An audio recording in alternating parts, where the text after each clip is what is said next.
Karen's cooking is really the best. My wife's cooking is terrible. I muttered a small "what" in response to David's words. Already feeling out of place, I couldn't believe he would say something that made me feel even worse. Don't say that. Poor Rachel. Yeah, sure, Karen is great at cooking, but still. See? Look at that. Nobody is touching the sandwiches she made. I couldn't take their mocking any longer. Bad cook wife is going back home to her parents. My dad will pick me up in a minute. Standing abruptly, I declared this with conviction. True to my word, my dad arrived with some gifts to pick me up, and thanks to him, those three were about to face a nightmare. My name is Rachel Taylor. I'm 30 and got married just last year.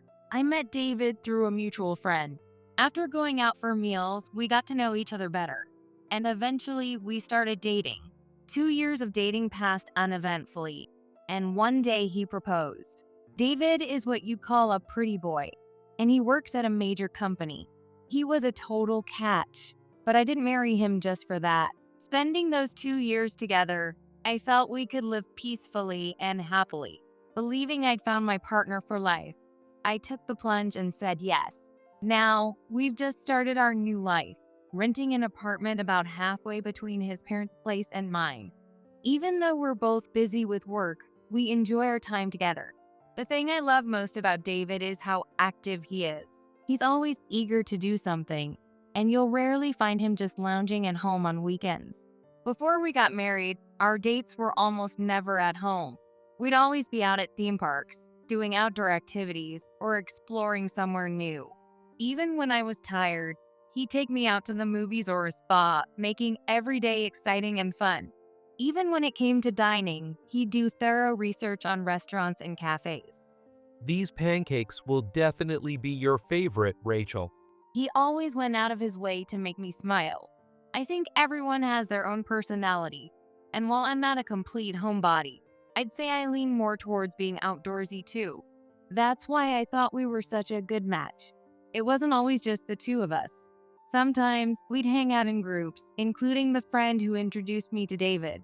It was during one of those gatherings that I met David's younger sister, Emily. Nice to meet you, Rachel. Emily is only 2 years younger than me, so our ages are pretty close. She'd always wanted an older sister, so she was thrilled when we got engaged. I was just as happy about getting along with David's family. I had no doubt that even after getting married, we continued to have fun like this. But right after the wedding, David became a completely different person. So what do you want to do on your next day off? Before we got married, David would always plan something for us. However, after tying the knot, when I'd ask, he became surprisingly unwilling to go out. I'm tired from work. Isn't staying home fine? At first, I thought it was unusual. But even months after our wedding, we still didn't go on any dates. While David would sometimes stay home, he often left me behind and went out with friends. Mutual friends would call me saying, "Why didn't you come, Rachel?" But I wasn't invited and had no idea when or where these outings were happening. So while I spent my days alone, David seemed to be having a blast, going to barbecues, theme parks, and parties with friends. Being left at home every weekend as a newlywed was far from enjoyable. Hoping he'd spend some time with me, I decided to invite him to lunch one day. A new cafe opened near the station. They've got good lunch deals. How about we go this weekend? But his response was crushing. A cafe, huh? Not interested. Why don't you just go with your friends? But you used to go to cafes with me before we got married. You always invited me. Disheartened by his rejection, I murmured, and David snorted dismissively. Well, it doesn't hurt to keep a girl happy before marriage. But now that we're married, take care of your own happiness. You know the saying, you don't feed a fish you've already caught. What? I was speechless. Had David always thought that way during our relationship? If so, that was too cruel. As I stood there in disbelief, unable to accept his words, he added with no hint of apology. Oh, but don't go overboard. We need to save money. He goes out every weekend, yet when I invite him to lunch just once, He talks about saving money. Hearing that, I couldn't possibly feel free to do as I liked. Fine. Never mind, I whispered quietly, giving up on going out with him. David just laughed at me as if mocking my reaction. What? Don't you have any friends? A few months after our wedding, Christmases arrived. Since it's our first Christmas as a married couple, let's relax together this year. David suggested skipping visits to other of our families and spending Christmas at home. But even then, all David did was sleep. It wasn't just Christmas Day. This pattern continued the next day as well. Since it was our first Christmas holidays together, I enthusiastically prepared traditional dishes. But David barely touched them and instead started eating instant noodles, making it hard to call it pleasant Christmas holidays. Feeling unsettled, on the third day, David finally got up, got dressed, and announced, "I'm gonna drop by my mom's place for a bit." What? You could have told me earlier. I haven't prepared anything. You don't have to come, Rachel. I'm just going to grab some money from Mom, that's all. I was stunned by his comment. I couldn't believe he would still expect to get money from his mom, even as an adult and a married man. At first, I thought he was joking. But then he added, "I think I can get about $300. I'll go shopping for a new shaver afterward." So he was clearly serious. While my mother-in-law isn't struggling financially, she lives alone after my father-in-law passed away. I couldn't understand how David thought it was okay to take money from her. David rushed out and, as expected, returned later bragging about the money he had received and showing off the new shaver he bought. From then on, David started going back to his mom's house every weekend. "I'll come along. I didn't even visit during Christmas holidays." When I suggested this, David shook his head. It's fine. You know how people complain about in-laws on social media? I don't want you to end up like that, Rachel. He made it sound like he was being considerate, but only making a phone call to greet my mother-in-law during Christmas holidays and sending my husband off every weekend hardly seemed like the behavior of a good daughter-in-law. As the months passed, I began to doubt whether David was really going to his mom's house. I didn't want to jump to conclusions, so I decided to text Emily. "David's been going to your mom's houses every weekend. I just wanted to make sure he's not being a bother." Without mentioning my suspicions, I kept my message short and neutral. Emily, who lives on her own now, quickly talked to her mom about it. So that's what's been going on. Mom said it's not a bother, but is David really leaving you alone every weekend? That's the real problem. Emily's understanding of my feelings made me so happy. She was absolutely right. I had been spending my weekends alone, cleaning the house by myself, cooking meals, and eating them alone. It's fine if you're living on your own, but as a newlywed, having to live like that felt incredibly lonely. I'll talk to David. He needs to be more considerate of you. True to her word, Emily spoke to David, but his behavior didn't change. I couldn't outright tell him to stop visiting his mom, so I continued to endure lonely weekends. Things finally changed when the summer vacation approached. Every year, David's family gathers at his mom's house during the summer vacation, and for the first time, I was invited to join. It would be my first visit to his mom's house since getting married. Normally, this kind of event might feel nerve-wracking, but I was excited to spend time with David and to feel like a part of his family. Welcome, Rachel. Oh, you're late. And then came the day of the party. When David and I arrived at his mom's houses, everyone seemed busy with preparations. Feeling a little overwhelmed, I greeted my mother-in-law. "Sorry for being late. I haven't had a chance to visit and properly introduce myself." Oh, you don't need to bother with formal greetings. "Well, I brought this," I said, handing over the sandwiches I had prepared at home. When I spoke to my mother-in-law earlier, she had mentioned, "The kitchen is small, so it would be a big help if you could bring something." After asking Emily, I learned that everyone usually brings a dish to share at these gatherings. Thinking sandwiches would be unique, I decided to make those. Thanks. Just leave them over there. Following her instructions, I set the sandwiches down. Just then, I heard someone calling from the kitchen. Mom, should I start serving the beer? The woman who popped her head out left me momentarily stunned. She was addressing my mother-in-law as Mom, but David and Emily are the only siblings. She wasn't one of the cousins who had attended the wedding either. Naturally, I wondered who this person calling my mother-in-law Mom could be. Yes, go ahead and serve it. It seemed my mother-in-law was always addressed that way. She responded without questioning it. Well, excuse me, but… Oh, you haven't met her, have you? This is Rachel, David's wife. Oh, I've heard about you. Nice to meet you. I'm Karen, his childhood friend. The woman who introduced herself as Karen gave me a slight smirk, almost as if looking down on me. Understanding her relationship as a childhood friend, I returned the greeting.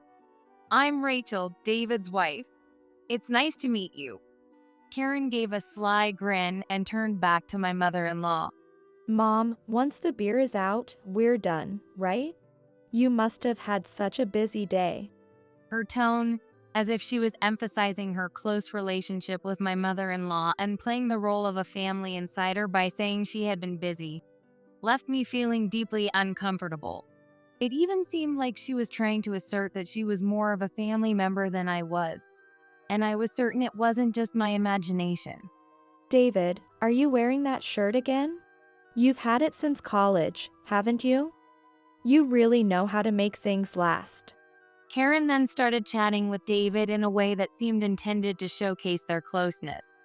I understood they'd known each other far longer than I had, being childhood friends, but her tone felt condescending toward me. As the extended family gathered and we all sat down to eat, an astonishing fact came to light. Karen is married. Her husband, Mark, is also at the gathering. Even with her husband present, Karen continued acting as if she were a central part of David's family. Mark, clearly uncomfortable with her behavior, occasionally tried to rein her in. Karen, you're being a bit much. It's fine, it's like my own house anyway. But Karen showed no intention of heeding Mark's warnings. Rachel, could you move over a bit? Oh, sorry about that. Mom, we're short on plates. Where can I grab some? Karen moved about briskly, as if this were her own home, pouring drinks for David's relatives like some kind of party hostess. As someone not yet accustomed to being in my in-laws' houses, I felt overwhelmed by her presence and ended up retreating to a corner of the room. There, I stayed quietly, feeling completely out of place. Rachel, don't worry about Karen. Emily said, the only one who offered me any support. But I don't know what to do. I'm not helping much, and I feel like I'm just in the way. That's not true. Karen's always acted like she owns the place. She just likes being the center of attention. From Emily's tone, it seemed she didn't have very positive feelings toward Karen either. At the same time, I got a clearer picture of Karen's personality, and I couldn't help but give a small, rueful smile. Just then, This is amazing. Karen, did you make this, or was it Mom? David's loud voice cut through the room, drawing everyone's attention. His words made both Emily and me look up. Oh, that's mine. Karen's cooking is the best, isn't it? My wife's cooking is awful. Hearing David say that, I murmured a small, "What?" Already feeling uncomfortable, I couldn't believe he would say something that humiliated me even further. Oh, don't say that. Poor Rachel. Yeah, Karen's great at cooking, but still. Right? Look, no one's even touched the sandwiches she brought. David added, pointing directly at the sandwiches I had made. I turned bright red, feeling utterly humiliated. The sandwiches, like me, had been relegated to a corner with no place of their own. That's awful. Don't say things like that. Emily defended me, and her kindness brought tears to my eyes. The relatives tried to calm David down, saying, "Come on, take it easy." But he ignored their attempts and said, I should have married someone like Karen who's good at cooking. You're right. I'd have felt more comfortable if you had. My mother-in-law agreed. Wait. Karen's already married to Mark. Besides, Rachel seems like a good person too. Hearing their exchange, something inside me snapped. All the feelings I had of wanting to cherish David's loved ones, of becoming a true part of his family, were trampled on. David, his mother, and Karen had made me feel utterly ridiculed. There was no longer any reason for me to stay by David's side. Fine then. If that's how you feel, I'll leave. The bad cook wife is getting a divorce and going back home. My dad will pick me up in a minute. I stood up abruptly and made the declaration. What? Rachel? David and my mother-in-law murmured in brief surprise, but Karen immediately laughed and said, "See? Your wife's mad. You should apologize," spurring them to laughter. Why are you getting so serious? It's just a joke. Exactly. Rachel, you shouldn't joke about divorce, even if it's a joke. While the two of them laughed, the rest of the relatives cast disdainful looks at David and the others.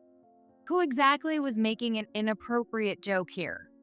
Only the three of them seemed to be having fun. A few seconds later, the sound of a large car pulling into the driveway echoed through the houses. It was my father. In fact, I had asked him to pick me up shortly before David and Karen had started mocking me. I had told him, "I feel like I'm just in the way here." But now my feelings had completely changed. Staying in a place like this was a waste of my time. More importantly, I had something I absolutely needed to say to David and Karen. Excuse me. My father's voice startled everyone. They clearly hadn't expected him to actually show up. Oh my, Rachel's father. Please come in. My mother-in-law said hurriedly, trying to invite him inside. She must have been worried he'd realize how they had been mocking me. No, I'm fine. "Oh, Dad, did you bring it?" I asked him directly. Yes, I've got it. Oh, there's no need for souvenirs. My mother-in-law interjected with a forced smile as she overheard our conversation. But ignoring her, I handed her an envelope with a sharp motion. What's this? "It's proof of David and Karen's affair," I replied with a bright smile. Then I dropped the envelope at her feet, just as my father had brought it over for me. I couldn't believe David's behavior anymore. He came home on weekdays, spent weekends at his mom's houses. And even though I didn't think hiring a private investigator would yield results, I decided to check his phone while he was sleeping one night. The messaging app was locked, but his photo album wasn't. And in it, I found exactly what I had suspected: evidence of his infidelity. The photos my father brought today were screenshots I had taken from David's phone. What? My mother-in-law's eyes widened in shock, and David turned pale as he stood up. Karen froze, her expression one of utter disbelief. I was shocked, too, to think David's mistress would turn out to be his childhood friend. I couldn't identify her from the photos, but seeing her in person today was quite the surprise. At least it saved me the trouble of digging deeper. The first to react was Mark. When he reached for the envelope I had slammed down in front of my mother-in-law, she frantically crouched to hold it down, trying to keep it from being taken. David's mom. This has to be a mistake. Let me check it first. Her panicked tone made it clear. She was in on it, too. I forcibly took the envelope from her hands and dumped its contents onto the floor. Mark froze as he looked at the evidence. Stop it. Karen screamed, rushing over and frantically trying to gather the photos. You. It's not what it looks like. She sobbed while picking up the pictures, but what exactly wasn't as it seemed. I smirked.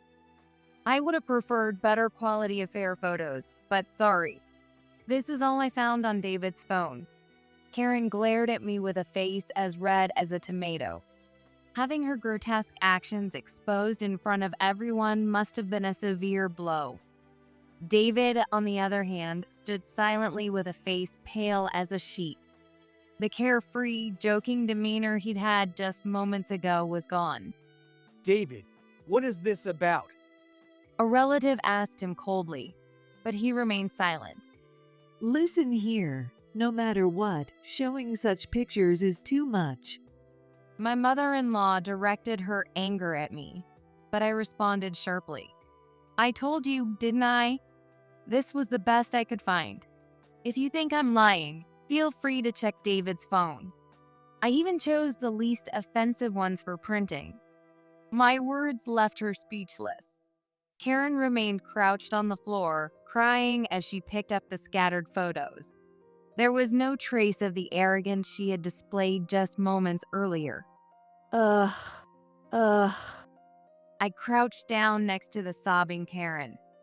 Leaning in close, I whispered where no one else could hear. You've really done something terrible, haven't you? I couldn't stop laughing when I saw those pictures. Karen must have understood what I meant. She looked at me, her face turning pale. Just thinking about it makes me sick. She didn't respond to my remark, throwing no retorts my way. Well, that settles it. I'm taking my daughter home. We'll discuss alimony and other matters later. Alimony. David finally spoke up, his voice breaking. Yeah, I cheated, but Rachel wasn't perfect either. I shouldn't have to pay alimony. My father and I turned to glare at David. What exactly was wrong with Rachel? David flinched for a moment at my father's low voice. However, he quickly pointed at the sandwiches, as if presenting a trump card. That's why I kept going back to my mom's place. I met Karen there. She fed me delicious food, and it just happened naturally, don't you think? David spoke arrogantly, justifying his actions. My father glanced at the untouched sandwiches, then looked back at David. Rachel's cooking is bad? No, David. You just have an unrefined palate. What? David erupted in anger. David's mom, looking indignant, spoke up. Are you saying David has no taste? That's impossible. He's always loved my cooking. Rachel's just bad at it. David's mom. Have you even tried her food? Well, no, but I don't want to eat something I know is bad. That was her excuse. Meanwhile, Karen, who had finished collecting the scattered photos, wiped her tears and stood up. Exactly. The fact that no one's touched it is proof enough. She said this, seemingly trying to regain some of her lost pride. That's when Mark made his move. He reached for one of the sandwiches I had made. Mark, you probably shouldn't. Karen said, but Mark ate one anyway. He paused, then reached for another. No, it's good. You don't have to pretend, you know. I'm serious. It's really good. Emily also tried the sandwiches and murmured her agreement. The two of them began encouraging the other relatives to try them as well, passing around the rolls that had been pushed to the side of the table. These are amazing. Did you really make these yourself? They're not store-bought. You have to teach me how to make these. The relatives who tasted the sandwiches were astonished and started praising them one after another. Hearing this, I couldn't help but smile with relief and happiness. No way. Karen, David, and my mother-in-law, flustered by the reactions, reluctantly reached for the sandwiches. When they tasted them, the three exchanged glances before bursting into laughter. Awful. There's no flavor. See? Everyone was just being polite. This is worse than I imagined. But Mark simply laughed at their reaction. Looks like it's true. Your taste buds are the problem. The fried eggs in these sandwiches have a wonderfully balanced flavor, and I can tell the bread was made from scratch. Yes, that's right. The bread itself has a perfect flavor, and it's clear you didn't use store-bought bread. I was surprised. It was as if Mark had watched me cook, accurately describing the process. It's true that I always make my own bread. While store-bought options are convenient, I've always made an effort to cook from scratch for a specific reason. This is so good. It could be served at my restaurant. Hearing Mark's words, I couldn't help but feel genuinely happy. Wait a second. If you served something like this, your restaurant would go out of business. Karen, flustered, butted into our conversation. Apparently, Mark is a chef. Emily, sitting beside me, explained that he's the head chef at an upscale restaurant. It's fine. People like Karen wouldn't come to a place like mine anyway. Mark's words made Karen turn beet red with anger. What's that supposed to mean? You always praise my cooking. I do. That's because you always use pre-made seasoning packets, so there's no way you can mess up. What? Karen was left speechless, stunned by the harsh truth he revealed. Ignoring her reaction, Mark continued. The flavors are strong, and sometimes the additives taste a bit off, but it's not bad. Though the credit doesn't go to you, Karen. It goes to the company that made those seasoning packets. At this, Karen looked utterly defeated. It seemed Karen realized she couldn't argue against Mark's logical points. That's when David's mom decided to jump in. Everyone uses pre-made seasoning. It's nothing to be ashamed of. She was clearly trying to defend Karen, but her point was so off the mark that I couldn't help but laugh. No one was shaming her for using pre-made seasoning. Her misguided support only made Karen blush even harder. No one's mocking you for that. Mark said, echoing my own thoughts. But I do think it's shameful to ridicule Rachel, who puts in so much effort to cook from scratch, while you take the easy way out. Well, On top of that, boasting about being unable to appreciate delicate flavors like those in handmade bread. That's just foolish behavior. I couldn't help but laugh out loud. I wasn't the only one. True. The other relatives started chuckling as well.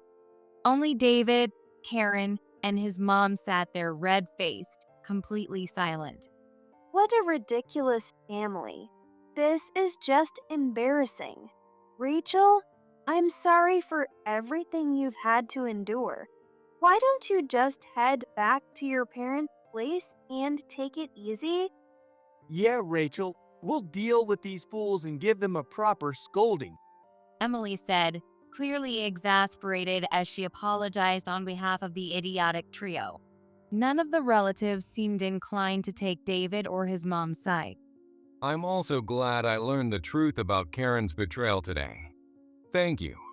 Even though Mark must have been hurt as well, he took the time to support me, and I was deeply grateful for that. Thank you so much. My father thanked Emily, Mark, and the relatives who stood by me. Following his lead, I also thanked them, and with that, my father and I left David's family home. It had been a frustrating day, but I felt a little lighter as we drove away. When we got home, my mother, who must have heard the story from my father, embraced me silently. Later, her usual calm and steady demeanor made me feel even more grateful. That night, as I was relaxing at my parents' houses, the doorbell rang. It was David. Are you okay? My father asked, clearly worried about me, but I reassured him that David wouldn't dare try anything foolish at my parents' house. With my parents watching from a distance, I decided to face him alone. "What do you want?" I asked. David immediately dropped to his knees. I'm truly sorry. I know I said terrible things to you, and I regret everything. Please, let's start over. David had the audacity to say such things after everything that had happened. What are you talking about? My father roared in anger upon hearing David's words. But I remained calm and asked him, "What's brought this on?" Well, "Karen's husband is also asking for alimony, isn't he? You're just trying to avoid paying mine, aren't you?" David's eyes darted nervously. It was clear I had hit the mark. no, that's not it. I mean, "How stupid can you be? I'm still going to demand alimony." please, I'm really sorry. I'll do anything to make it up to you. David, seemingly desperate, prostrated himself on the floor in the entryway. Seeing this, my father snorted in disgust. Rachel is not going back to your house. Now get out. Please. Get out.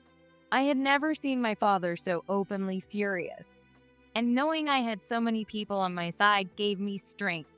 My father continued, Do you even know why Rachel avoids using pre-made seasonings in her cooking? David, still on his knees, shook his head slightly. It's so you don't get sick. What? David finally lifted his head in surprise. He looked at me with tear-filled eyes. David's father had already passed away. He had developed angina at a young age and suffered a heart attack shortly before I met David. Additionally, David's mother has both diabetes and gout, and David himself is considered pre-diabetic.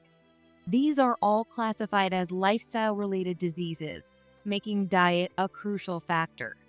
Of course, diet alone can't solve everything, nor is it always the sole cause. Still, knowing that David, born from parents with such conditions, had a high likelihood of facing the same issues, I believed it was important to prioritize healthy eating habits. That's why I studied cooking. I researched and practiced low-carb, healthy recipes and learned how to make homemade bread. Everything was for David. That's the reason I insisted on cooking everything from scratch. Before we got married, David rarely had the chance to eat my cooking. But when he did, he complimented it. After we got married, however, he stopped eating it altogether and only mocked my efforts. Even before the wedding, Rachel worked hard to improve her cooking skills, all for your sake. Yes, every meal I cooked for you was filled with love, but apparently you preferred Karen's pre-made seasoning. David was so shocked by this revelation that he couldn't say a word. His lips quivered as though he was desperately trying to hold back his regret. It seemed he had finally realized the shallowness of his actions. At this rate, you'll probably get sick, but make sure you enjoy plenty of Karen's delicious meals. David's regret exploded into loud sobs. He began crying loudly on the spot, like a child. I'm sorry. I'm truly sorry. He repeated it over and over again. Watching him like that, all I wanted to do was yell at him, demanding to know why he had done such things. It's too late for apologies now. I have no intention of forgiving you. You betrayed me, cheated, and mocked me at your family's house. That's not something a decent person does. I truly regret everything I've done. You told me, didn't you, that you don't feed a fish you've already caught? Is it because your brain is even smaller than a monkey's that you forgot how to feed it? David silently listened to my words, tears streaming down his face. While venting my frustrations gave me a sense of relief, it wasn't enough. I held back my own tears of anger and pain as best as I could. Sensing my struggle, my father wrapped his arm around my shoulder and led me back inside the house. Then, returning to the doorway, he drove David away. Even from inside, I could hear David's cries from outside. Rachel, I'm so sorry. Please forgive me. I could hear his shouting from outside, but no matter what, I couldn't bring myself to forgive him. His shouting continued for a while until my father finally yelled at him to leave. Afterward, I saw my mother yell at him, which brought a small smile to my face. I was deeply grateful for the love and support of both my parents. There was no chance my feelings for David would ever return. He had proudly declared he wouldn't feed a fish he'd already caught. One day, David will realize the one that got away was the biggest catch of his life and regret it deeply. Later, with Mark's support, I was able to secure alimony from both David and Karen and finalize my divorce. Mark helped immensely, quickly hiring a lawyer and assisting me through the process. I'm also incredibly grateful to Emily, who maintained her connection with me and helped us deliver justice to both David and Karen. Just because they're family doesn't mean I have to defend them. Emily remained on our side until the very end. David, after paying alimony, struggled to cover his rent and eventually moved back to his parents' house. Karen also divorced Mark at the same time and returned to her own family home. However, encouraged by David's mother, the two ended up getting married. The rest of the relatives strongly opposed their marriage, but David's mother pushed it through regardless. Now, the family says David's mother has lost her mind, and many have cut ties with her completely. When I heard this, I couldn't help but laugh. 5 years later, I learned that David had developed gout. Karen, meanwhile, still hadn't improved her cooking skills and continued relying entirely on pre-made seasoning. David's mother's diabetes had worsened, leading to frequent hospital visits. Whenever I visit, it's always the same meal made with the same pre-made seasoning. Emily told me that even now, 5 years later, with David suffering from gout, Karen still doesn't bother to learn how to cook properly.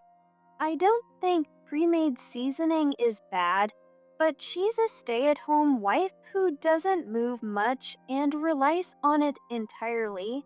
She's gained so much weight. At this rate, it's only a matter of time before Karen gets sick too. Although Emily doesn't visit her family home often, she keeps in regular contact with David's mother and stays updated on their situation. Because of that, David's situation is completely transparent. Whenever we meet, she shares these updates as a source of laughter for us both. After marrying her boyfriend, Emily completely cut ties with her family. She still treats me like an older sister, and her support has been invaluable. Mark and I share a bond like close friends. We're comrades who fought against David and Karen together. Through Mark's introduction, I ended up marrying his older brother. He runs Mark's restaurant and is a truly wonderful person. At one point, I thought, maybe I'll just stay single forever, but finding someone to love again brought immense joy to my parents. Although I lost some things along the way, this experience taught me how many allies I truly have. I want to cherish the people who care for me and my family as I move forward.